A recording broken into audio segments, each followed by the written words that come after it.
कहते हैं कि पारस तो अगर सोने बनाने की विधि पूरा करता है, पत्थर, पारस पत्थर, तो लोहे को सोना तो बनाएगा, लेकिन पारस पारस को जन्म नहीं दे सकता।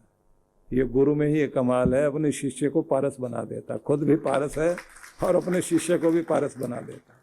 वो भी जिसे छुएगा उसके अंदर उसे सोना बनाने की ताकत आ जाएगी। तो गुरु के सत्संग का प्रभाव, कर्मठता, जीवन में आना, कर्मयोगी का जीवन होना, उत्साह से जीवन जीना, मुस्कुराहट से रहना और हर पल परमात्मा का धन्यवाद दे करके जीना। अभी आज एक सब लोग जब मिलने आ रहे थे तो उनमें एक बच्ची जो यहाँ पूना शहर में जॉब करती है, अपने परिवारों के जो शिष्य लोग हैं उन्हीं की बच्ची, तो उसने कहा कि माता पिता से दूर हो के यहाँ हम पढ़ने के लिए आए थे, यहीं जॉब किया, अब अच्छा कमा रहे हैं, तो टीवी तो नहीं देखते, यूट्यूब पर आपके प्रवचन देखते हैं। तो मैंने कहा कोई फ़ायदा? बोले हाँ, एक दिन फ़ायदा हुआ जिसमें ये कहा गया था कि अपने जॉब को प्यार करना सीखो, क्योंकि ये फल मिला है तुम्हें तुम्हारी पढ़ाई के बाद, और जिस कुर्सी पर जाके बैठते हो उसे देखकर प्यार से उस मालिक को याद करना जिसने, परमात्मा ने ये कुर्सी तुम्हें बख्शी, और उस कुर्सी को भी इतने प्यार से देखो कि वो कुर्सी भी तुम्हें ऐसा लगनी चाहिए कि ये कर्म भूमि है। ये कर्म भूमि तुम्हें रोजी रोटी तो देगी, तुम्हारा परिचय कराएगी और तुम्हारा मान बढ़ाएगी। कि ये मैंने सुना, सुनने के बाद आगे कहा गया था कि जो टेबल पर बैठकर काम करते हो ना, तो उस पर जाके एक फूल रखना और इतना साफ सफाई से अपनी टेबल साफ करके बैठना जैसे पूजा के लिए बैठते हैं। और व्यवहार में, क्योंकि रोजी रोटी कमानी है, लेकिन व्यवहार भी कमाओ। बोले मैं अपने घर में उससे पहले रोज फोन करके कहती थी, मुझे कहाँ किस चक्कर में डाल दिया तुम लोगों ने, मैं अब अपने घर में आ रही हूँ, मैं बहुत परेशान हूँ, यहाँ पराया शहर, पराए लोग, और जॉब वाली जगह में तो ऐसा ऐसा व्यवहार करते हैं लोग, कैसे कैसे बोलते हैं, उनको तमीज नहीं है, और यहाँ खाने को ठीक नहीं मिलता, यहाँ ये नहीं, शिकायत शिकायत। बोले वो जो सुना उसके बाद ढंग बदल गया। अब मुझे मेरी कंपनी से ही सम्मान मिलता है और पदोन्नति होने की संभावना बन रही है, और मैं अपनी जगह में बहुत खुश हूँ। मुझे जो नंबर दिए जा रहे हैं उस नंबर से, क्योंकि विदेशी कंपनी है, स्विट्जरलैंड की कंपनी है, अब वो लोग मुझे मान दे रहे हैं, तो मुझे ये समझ में आता है कि ये मान मेरा अगर मिल रहा है तो मेरे गुरु की वाणी से मिल रहा है। क्योंकि सुनकर अगर किसी के दिमाग में ये बात बैठ गई कि मुझे किस तरह से अपने गुरु के वचनों को अपने जीवन का हिस्सा बनाना, तो ये निवेदन करना चाहता हूं कि आपको एक नया रूप मिलता है।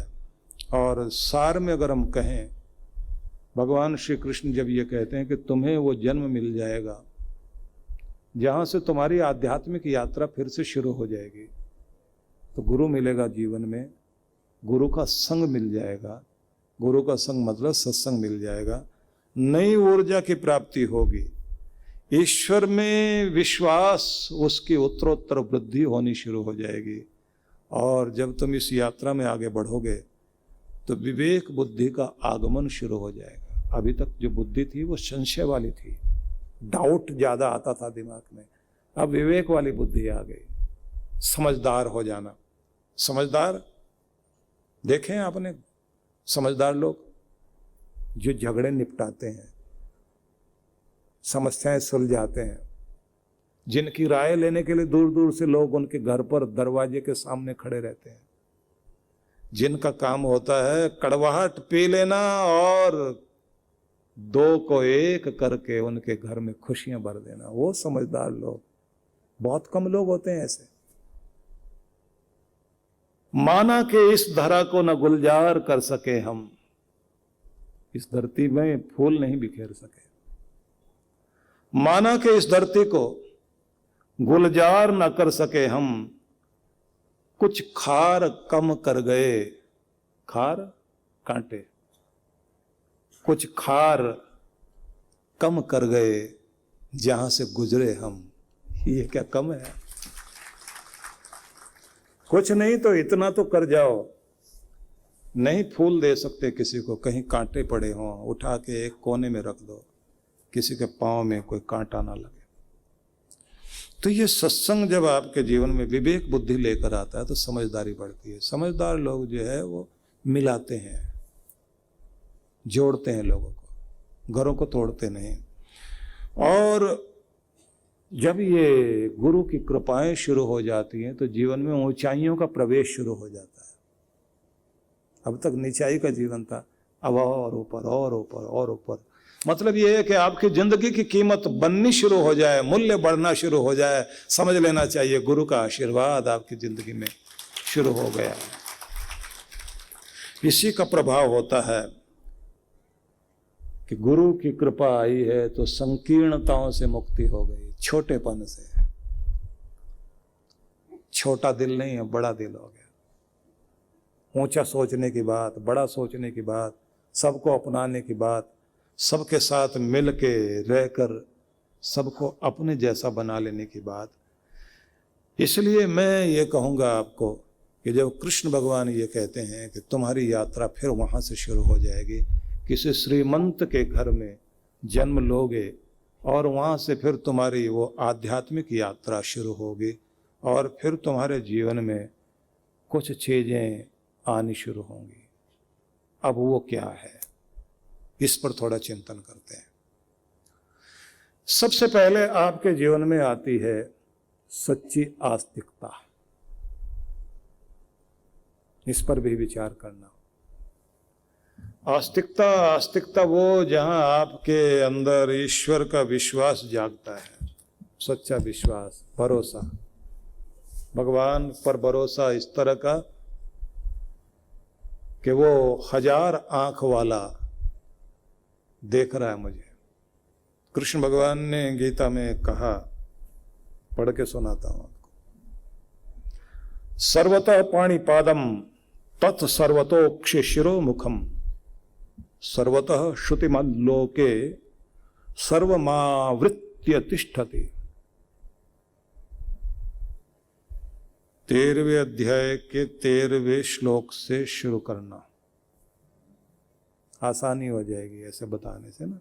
जैसे 12 का 12 सुनाया था आपको, तो 13 का 13 वहां से शुरू करना। और यहाँ जब भगवान ये कहते हैं सर्वतः पाणिपादम, वो शक्ति जिसके सब और सब जगह हाथ पांव हैं, उसके हाथ हर जगह पहुंचते हैं, उसके पांव हर जगह पहुंचे हुए हैं। तत् सर्वतोक्ष शिरो मुखम, सब और उसकी आंखें और सब और उसके मुख। तो कहीं बैठ, किधर से पुकार, उधर से सुनता है, उधर ही कान है उसके। और तू धीरे से बोल तो भी वो सुनता है, ना बोल, तेरे मन में जो बात आती है वो भी वो सुनता है। तू सुने ना सुने, कोई और सुने ना सुने, लेकिन वो तो सुनता है। वो सब जगह कान लगाए हुए हैं और सब और उसकी आंखें हैं, सब और से बोल भी रहा है। तुम्हारे दिल में उसकी आवाज तब सुनाई देती है जब तुम सच्ची प्रार्थना करते हो। तुम्हारे ध्यान में पहुंचने से भगवान की वाणी सुनाई देती है। प्रार्थना में आप बोलते हैं, भगवान सुनता है, और ध्यान में आप श्रोता बन जाते हैं। बिल्कुल खाली कर लेना होता है ना अपने आप को, तब भगवान बोल रहा होता है और आप सुन रहे होते हैं, उसकी आवाज सुनाई देने लगती है। सर्वतः श्रुतिमल्लोके सर्वमावृत्य तिष्ठति। सर्वत्र वह परमात्मा सब कुछ सुन रहा है। और बड़ा मजे का शब्द दिया, सर्वम आवृत्य तिष्ठति। सर्वम आवृत्य, सबको घेर कर, सबके अंदर बसकर, जो सबके अंदर बैठा हुआ है, सारी दुनिया को घेर के, जो अपने अंदर सारी दुनिया को समाये हुए और फिर दुनिया के अंदर भी खुद समाया हुआ। कैसे? बड़ी विरोधाभासी बात है। समुद्र में घड़ा डालिए आप, तो घड़े में भी पानी, बाहर भी पानी। तो ऐसे समझ लीजिए, बाहर भी भगवान, अंदर भी भगवान। अब बीच में से पानी के अंदर ही घड़े को तोड़ दीजिए, समुद्र में ही पानी भरा हुआ है, बाहर भी पानी, घड़े को तोड़ दीजिए, तो पानी कहाँ गया? पानी तो पानी में मिला हुआ है। ऐसे ही बीच में आप दिखाई देते हो, भगवान तो आर पार दोनों तरफ है, वो तो चारों तरफ है ही, उसमें कहीं कमी नहीं है। एक बार बादशाह अकबर ने, क्योंकि बादशाह अकबर को कहते हैं ना कि उनके पास में एक समझदार आदमी की बहुत जरूरत पड़ती थी, और उसकी समझ वो कभी कभी लेते थे। एक बार उन्होंने पूछ लिया कि ये बताओ कि वो जो तुम्हारा भगवान, उसका मुंह किधर है, किस तरफ देखता है? क्योंकि तभी ये तय होगा कि किस तरफ मुंह करके उसे पुकारें। तो उन्होंने एक मोमबत्ती जलाई, मोमबत्ती जला करके बीरबल ने पूछा कि अब ये बताओ इसका मुंह किधर? बादशाह अकबर कहता है, इसका मुंह किधर ये कैसे बताएं? ये समझो कि इसका प्रकाश तो चारों तरफ फैल रहा है, इसलिए चारों तरफ इसका मुंह होगा। तो बीरबल हंसकर बोला, मेरे भगवान का भी प्रकाश चारों तरफ फैल रहा है, इसलिए चारों तरफ ही मुंह है। एक तरफ तो कहाँ कह दोगे इधर है? इसलिए हमारे यहाँ ब्रह्मा का स्वरूप जब हम लोग ध्यान में लाते हैं तो वो चतुर्मुख है, चारों तरफ मुंह है उसके। तो चतुर्मुख का मतलब सब और देख रहे हैं वो। भगवान श्री कृष्ण भी यही समझा रहे हैं कि वो ऐसा है, मतलब जिस परम तत्व को, निराकार पर ब्रह्म परमेश्वर को, जो सच्चिदानंद आनंद घन है, उस प्यारे ईश्वर को ऐसा मानिए कि वो सब जगह है, सब में है, सब उसमें और सब में वो, और फिर चारों तरफ उसके हाथ पांव। गोस्वामी तुलसीदास जी ने भी मानस में इस तरह की चर्चा की। बिन पग चले सुनई बिन काना, वो बिना पग के चलता है और बिना कान के सुनता है। वही मतलब है कि वो सब और उसके हाथ पांव हैं, और सब और उसकी आंखें, सब और उसके कान। और उपनिषदों में, वेदों में पढ़ें तो वहाँ भी यही लिखा, अनेज देकम मनसो जवियो नैनन देवा आपनुवन पूर्व वर्षत तद्धावतो अन्यान तेति। वह परमात्मा तदेजति तन्नेजति तद्दूरे तद्वंति के, वो दौड़ता भी है और नहीं भी दौड़ता, वो चलता है, वो चलता भी नहीं है। क्यों? बोले सबको चला रहा है, लेकिन खुद गति में नहीं आता। सबको गति देता है, खुद गति में नहीं आता। लेकिन जहां भी दौड़कर आदमी जाता वहां वो पहले से मौजूद है, इसलिए ऐसा लगता है चलता भी बहुत है। तद्दूरे तद्वंति के, दूर भी बहुत नजर आता है। भजन गाते ना, बड़ी दूर नगरी, बड़ी दूर नगरी, नील गगन से भी परे सैया जी का गांव। बहुत दूर, नील गगन मतलब पूरा आसमान पार कर जाओ, उससे भी कहीं पार बैठा हुआ है वो, और दूर भी बहुत है। और इतना नजदीक, संत तुकाराम जी महाराज ने कहा था ना कि मेरा हाथ भी दुख वाली जगह पहुंचने में देर लगाएगा, लेकिन मेरे मालिक तेरा हाथ पहुंचने में देर नहीं लगेंगे, क्योंकि तू तो वहां पहले से मौजूद है। जब तू दुख निवारण करता है तो इंसान का हाथ पहुंचने में देर लगती है, लेकिन तेरा हाथ पहुंचने में देर नहीं लगती। तू तो पहले से ही कृपा ऐसी कर देता है कि वहीं से वहीं दर्द मिट जाता है। तो नजदीक भी बहुत और दूर भी बहुत, चलता भी है नहीं भी चलता, मतलब ये कि सब जगह कान है उसके, सब जगह हाथ पांव है। और अगले वाले श्लोक में बड़े अच्छे ढंग से कहा, सर्वेंद्रिय गुणाभासम सर्वेंद्रिय विवर्जितम असक्तम सर्वभूत्यैव निर्गुणम गुण भोक्तृच। वो बड़ा प्यारा शब्द है, क्योंकि संस्कृत में अगर समझें, गीता को पढ़ने का मजा तब है जब आपको संस्कृत आती हो, क्योंकि व्याख्या करने वाले लोगों ने अपने अपने शब्द मिला दिए। जब आप उस भाषा को जानते हो ना, मूल में पढ़ने का बहुत आनंद आता है। तब ऐसा लगता है कि कृष्ण बोल रहे हैं और आप सुन रहे हैं। सर्वेंद्रिय गुणाभासम, ये जो जितनी भी इंद्रियां मनुष्य की हैं, उससे जो उनको एहसास होता है ना,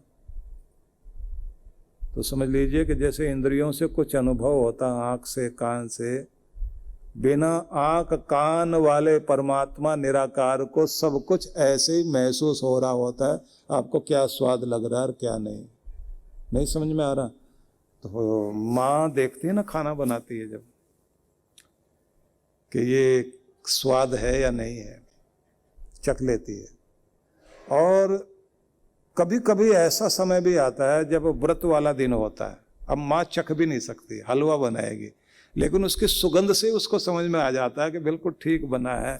जब अपने बच्चे को देती है और वो जो है चटकारे लेके खा रहा होता है, तब उसे पूरा समझ में आ रहा होता है कितना अच्छा बना है। और उसके बाद कहती है अच्छा बना है ना, और बच्चा कहता है और दो। बस ऐसा ही परमात्मा है, वो बिना आँख कान जीभ वगैरह हाथ के बिना भी ऐसा हलवा तैयार करता है, केले के रूप में, चीकू के रूप में, ये जितने भी फल हैं, गन्ना वगैरह, पहले से चखता नहीं लेकिन फिर भी पता है इतना ही स्वाद होगा, और अपने बच्चों के लिए तैयार करके रखा हुआ है। परम पूज्य सद्गुरुदेव श्री सुधांशु जी महाराज एवं डॉक्टर अर्चिका दीदी जी के पावन सानिध्य में शिव मंगल महोत्सव 8 से 10 मार्च 2024 दिल्ली स्थित आनंद धाम आश्रम में होने जा रहा है महाशिवरात्रि पर भव्य एवं विशाल कार्यक्रम। इस बार 8 मार्च को शिवरात्रि का अवसर है, और यह अवसर हम सब के लिए बहुत ही हर्ष और आनंद देने वाला है। इस अवसर पर आनंद धाम आश्रम नई दिल्ली में अद्भुत कार्यक्रम रखा गया है, जिसको हम शिव मंगल महोत्सव के रूप में मनाएंगे।